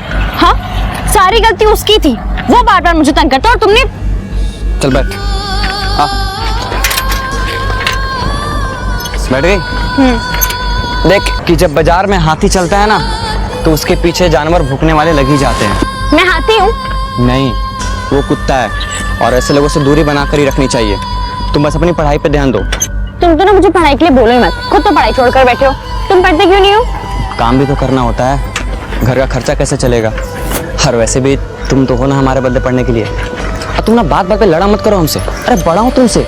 हाँ, तुम तो बोलो ही मत। बड़े हैं बड़े बनने वाले। बड़े तो तुम्हारे सर की सींग भी है। मेरे सिंह है? हाँ तो रुक तू बताता हूँ। रुक रुक रुक रुक रुक, भागती कहाँ है? मेरे सिंह है? हाँ कोमल। साहब पता नहीं किसने आपको ये सब कह दिया। उसके जीवन में सिर्फ उसका परिवार है या फिर उसकी पढ़ाई। उसने बहुत से सपने देखे हैं साहब। आप खुद देखिए वो पढ़ाई में कितनी तेज थी। और वो दरोगा साहब इसी बात को लेकर गुस्सा थे कि कोमल पढ़ने में अच्छी है और उनका बेटा एकदम नालायक। अच्छा, कोमल का फोन जो पीएसआई विक्रम सिंह की लापरवाही की वजह से खो गया था, उसका नंबर क्या था?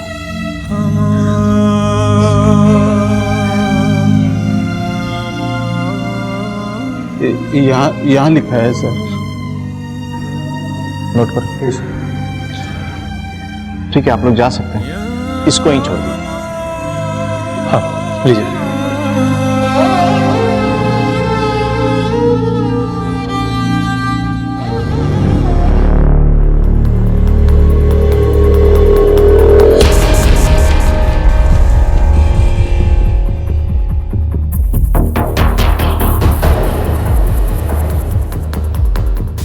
इसमें 2 हैंडराइटिंग है।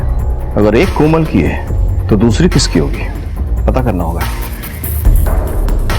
एक काम करो सर, वो जो कोमल का नंबर मिला है ना, उसके कॉल रिकॉर्ड्स निकलवाओ। ठीक है सर। इस किशन और इसके परिवार को नहीं छोड़ूंगा मैं, सबको मार डालूंगा। कार्तिक, तुझे जेल जाना है क्या? अबे मुझे कौन जेल भेजेगा?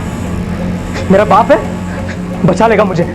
अबे तेरा बाप खुद को जेल जाने से बचा नहीं पाया और तुझे बचाएगा? मोहन! सर, ये रहा कोमल का कॉल रिकॉर्ड। सर, जिन नंबर से कोमल की बात होती है उनमें ऐसा कुछ खास तो नहीं मिला है सर, लेकिन एक नंबर ऐसा है जिससे अक्सर कोमल की बात होती थी। सर ये देखिए, ये नंबर किसी हरीश सिंह का है। और तो और सर, तकरीबन रोज 2 घंटे तक कोमल के मोबाइल की लोकेशन उसी जगह होती है जहां पर इस हरीश सिंह का घर है। सर, हरीश सिंह के मोबाइल नंबर के एड्रेस से ये बात कंफर्म होती है। मैडम, हम लोग सर से मिलना चाहते थे। बेटा आज तो वो घर पे नहीं है, आप फिर कभी आ जाना। Okay ma'am, thank you.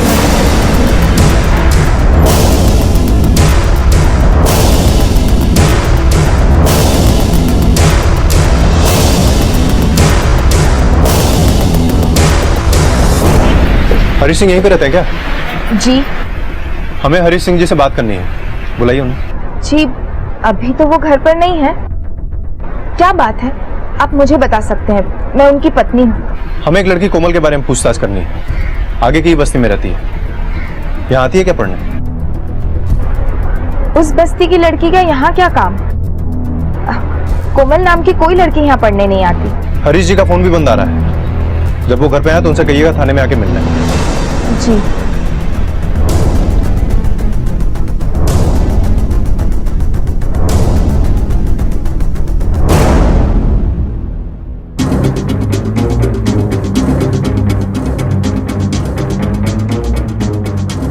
चलो तुम।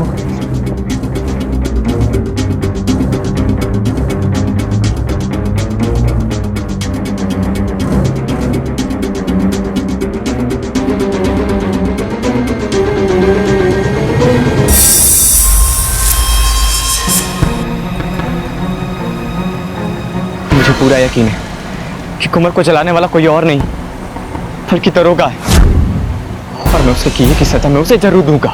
लेकिन वो तो लॉकअप में है, उसका बेटा तो बाहर है ना। बस मुझे तुम लोगों की हेल्प चाहिए। कौन सी हेल्प? कट्टा चाहिए मुझे कार्तिक को उड़ाने के लिए। सर, हरीश एक टीचर है और प्राइवेट ट्यूशन देता है। सर, कोमल की अक्सर इस हरीश सिंह से बात होती थी और उसके फोन की लोकेशन भी शाम को हरीश के घर के आसपास ही होती थी। सर, हरीश की पत्नी का कहना है कि कोमल नाम की कोई भी लड़की हरीश से पढ़ने नहीं आती थी। वो किसी भी कोमल को नहीं जानती। हो सकता है कि कोमल हरीश से मिलती हो उसी एरिया में, लेकिन किसी और जगह। लेकिन कोमल को किसी से छुप छुप को मिलने की जरूरत क्यों पड़ी? हरीश से बात हुई? नहीं सर, हरीश बाहर गया है, उसका फोन भी नॉट रीचेबल आ रहा है। सर हरीश के घर से ये कॉपी उठा के लाए हैं।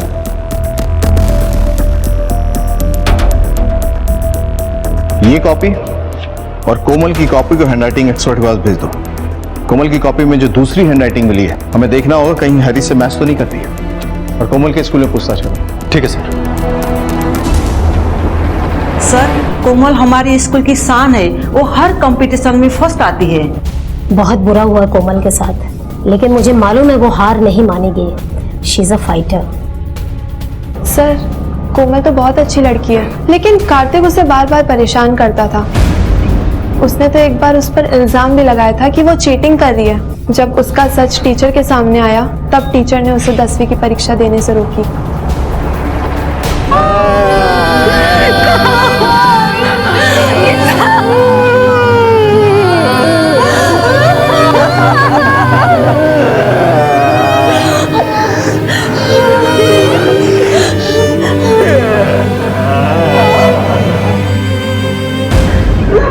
तुम्हारी सर की कसम खा के कहते हैं, उस कार्तिक को हम नहीं छोड़ेंगे।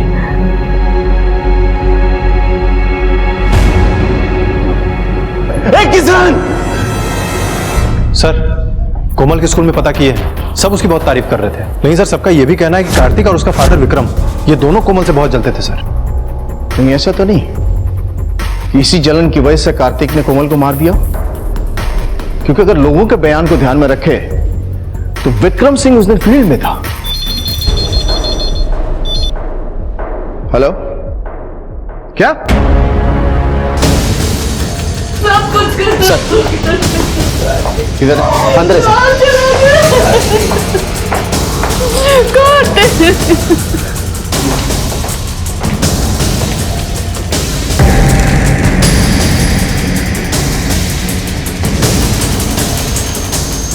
घाव देख के लग रहा है चाकू जैसे नुकीले हथियार से मारा है। हाँ सर। मर्डर वेपन मिला? नहीं सर। सबसे पहले किसने देखा था? मैंने देखा। जब मैं कार्तिक को उससे घर मिलने आ रहा था तो मैंने किशन को घर से बाहर भागते देखा। सर, मैं कार्तिक के घर के अंदर आया, मैंने देखा कार्तिक की लाश पड़ी है। तब घर में और कौन था?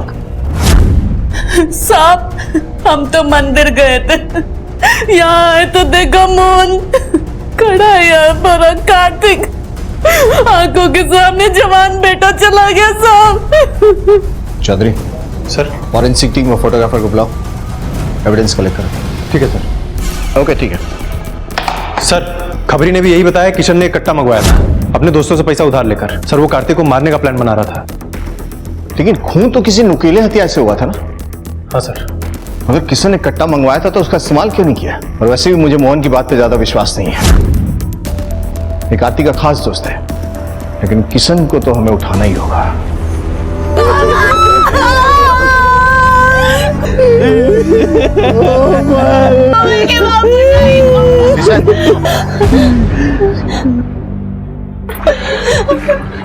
हम तुम्हें कार्तिक की हत्या के लिए गिरफ्तार करने के लिए आए। मैंने कुछ नहीं किया सर, मेरा यकीन कीजिए, मैंने कुछ नहीं किया। हमें पता है कि इसने कट्टा मंगवाया था। सच बोलिए, क्या उसे मारना नहीं चाहता था? हाँ साहब, मैं मारने उसे जरूर गया था, लेकिन पता चला कि उसे किसी और ने मार दिया। वो तो इन्वेस्टिगेशन के बाद ही पता चलेगा। ले चल इसे। नहीं साहब, इसकी बहन की हत्या होने वाली है साहब, ऐसा मत कीजिए साहब। हमारी बात किसान।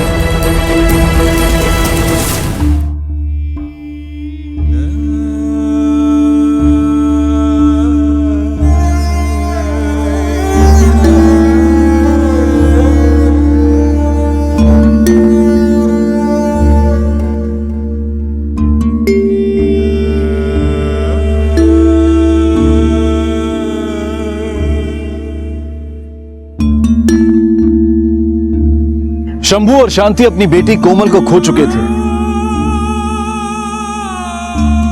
और बेटा हत्या के इल्जाम में बंद था।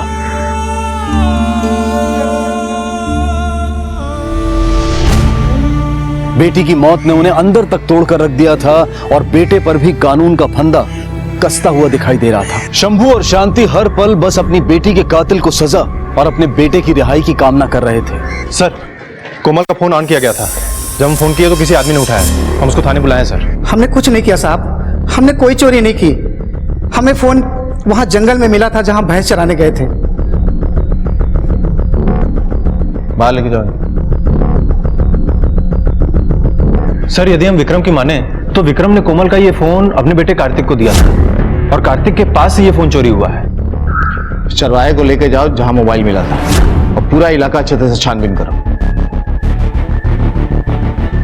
साहब वो रही प्लास्टिक की थैली जिसमें हमें मोबाइल और चाकू मिला था। चाकू? जी साहब, हमने मोबाइल ले लिया और डर के मारे चाकू वहीं पे छोड़ दिया। तुम दोनों आसपास चेक करो। आओ।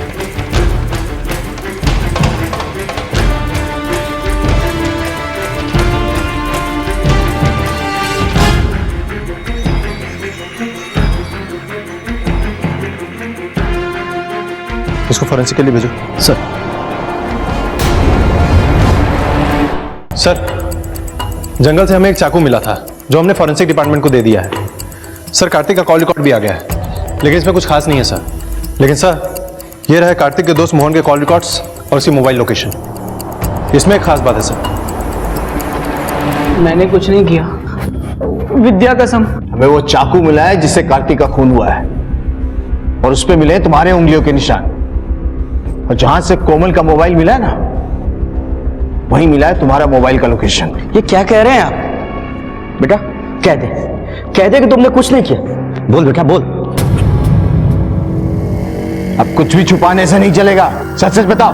मैं कोमल को पसंद करता था, कोमल को नहीं पता। ये बात कार्तिक को पता लग गई। मतलब तूने चुराया था ये फोन मुझे दे दे। क्यों दूं?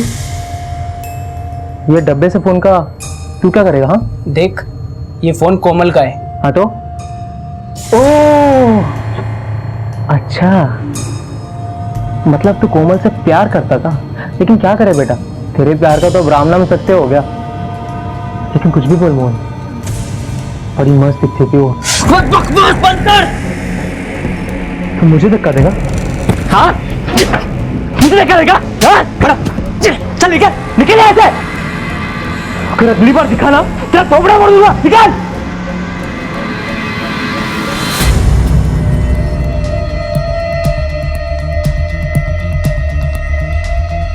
तो क्या कार्तिक ने ही कोमल को जलाया था?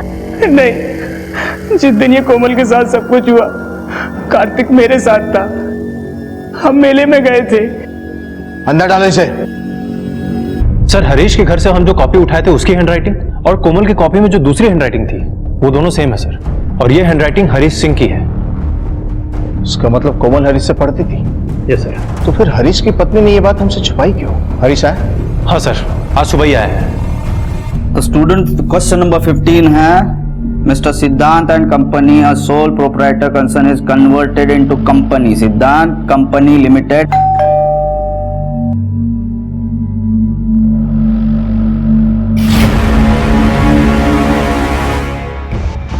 सर क्या कह रहे हैं आप?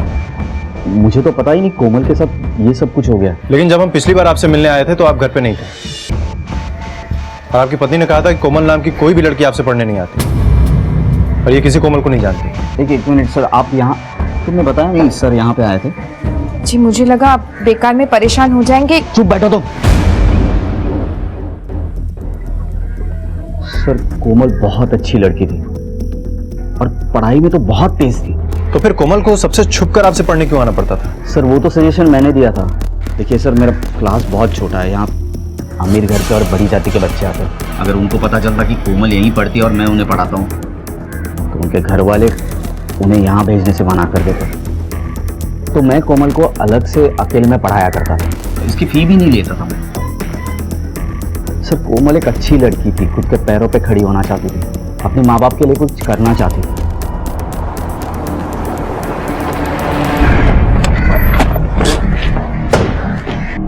क्या इन्फॉर्मेशन मिली? सर हमने हरीश से बात की है और उसके आस पड़ोस में पूछताछ भी की है। सर हरीश तो कह रहा था कोमल उससे पढ़ा करती थी, लेकिन उसके आस पड़ोस की माने तो हरीश के घर से रोज लड़ाई झगड़े की आवाज आती थी। हरीश की पत्नी को शक भी था कि हरीश का किसी स्टूडेंट के साथ चक्कर चल रहा है। कहीं ऐसा तो नहीं कि हरीश की पत्नी को लगता हो कि हरीश का चक्कर कोमल के साथ चल रहा था? हो सकता है सर। आप पुलिस वाले हैं, इसका मतलब किसी पे कुछ भी इल्जाम लगाएंगे क्या? हम पुलिस वाले हैं, इसीलिए बेवजह किसी पे इल्जाम नहीं लगाते। ये देखो तुम्हारे कॉल रिकॉर्ड्स और ये मोबाइल का लोकेशन। जिस दिन कोमल को जलाया गया था ना, उस दिन तुम्हारे मोबाइल का लोकेशन उस एरिया का है जहां उसका घर है। तो आदमी किसी और काम के लिए वहां नहीं जा सकता? बिल्कुल जा सकता है, लेकिन तुम्हारी जैसी औरत नहीं जा सकती जो छुआछूत को इतना मानती है। बताओ सच क्या है,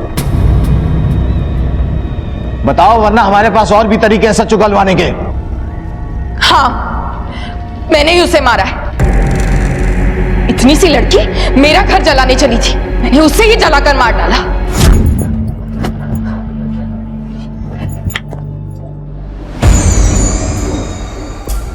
अरे मैडम जी, आप यहाँ से गुजर रही थी तो सोचा तुमसे मिलती चलूं। तुम्हारी 10वीं की परीक्षा हो गई ना, अब वहाँ आना तो होगा नहीं। अरे नहीं मैडम जी, आऊंगी ना। अभी 12वीं की भी तो तैयारी करनी है और फिर एक बहुत बड़ी अफसर भी तो बनना है। मैडम जी आप अंदर आइए ना, मैं आपके लिए चाय बनाती हूँ।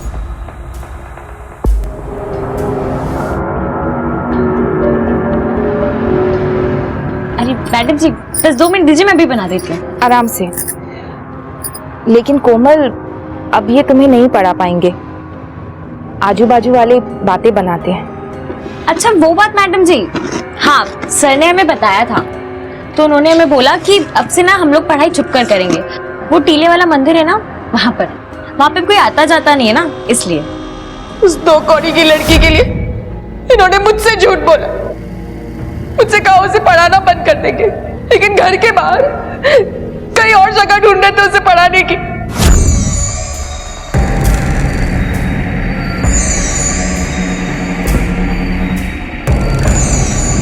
मैडम जी ये आप क्या कर रहे हैं? पढ़ाई करेगी? अकेले में पढ़ाई करेगी? मैडम जी तुम्हारे अपने जलन और शक ने एक बच्ची की जान ले ली। कोमल सिर्फ पढ़ना चाहती थी, उसके माँ बाप के कई सारे सपने तो उन्हें पूरा करना चाहती थी। शर्म आनी चाहिए तुम्हें अपने आप पे। बाबूजी 10वीं का रिजल्ट आया है, अपनी कोमल पूरे जिले में अव्वल आई बाबूजी। ये देखिए फोटो भी आया है उसका।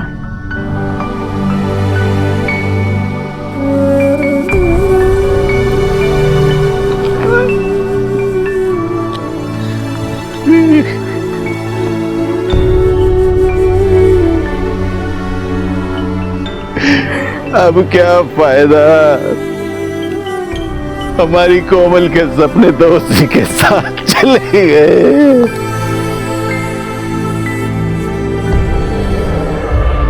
नहीं बाबूजी, कोमल के सपने जिंदा रहेंगे, कोमल जिंदा रहेगी हमारे अंदर हमेशा हमेशा के लिए। हमने फिर से 10वीं में दाखिला ले लिया है। हम कोमल के लिए पढ़ना चाहते हैं बाबूजी, कोमल के सपने को साकार करने के लिए हम पढ़ना चाहते हैं। विक्रम को फेक एनकाउंटर की कोशिश और किशन और उसके परिवार को गलत केस में फंसाने की साजिश करने के लिए सजा हुई। मोहन को कार्तिक के कत्ल के लिए और सुमन को कोमल के कत्ल के लिए आईपीसी की धारा 302 के तहत सजा हुई। हमारे देश के हर कोने में कोमल जैसी लड़कियां हैं, ऐसे बच्चे हैं जो पढ़ना चाहते हैं, आगे बढ़ना चाहते हैं, और ये हम सब की जिम्मेदारी है कि उनके इस सपने को साकार करने में हम उनकी मदद करें। इसी विचार के साथ अब मैं अनूप सोनी आपसे विदा लेता हूं। फिर मुलाकात होगी अगले एपिसोड में एक और चौंका देने वाले केस के साथ। तब तक अपना और अपने परिवार का ख्याल रखें और देखते रहें क्राइम पेट्रोल डायल 100। सबक एक को सीख हम सबको। जय हिंद। इस तरह के और भी एपिसोड देखने के लिए हमारे चैनल को सब्सक्राइब करें और बेल आइकन दबाना ना भूलें।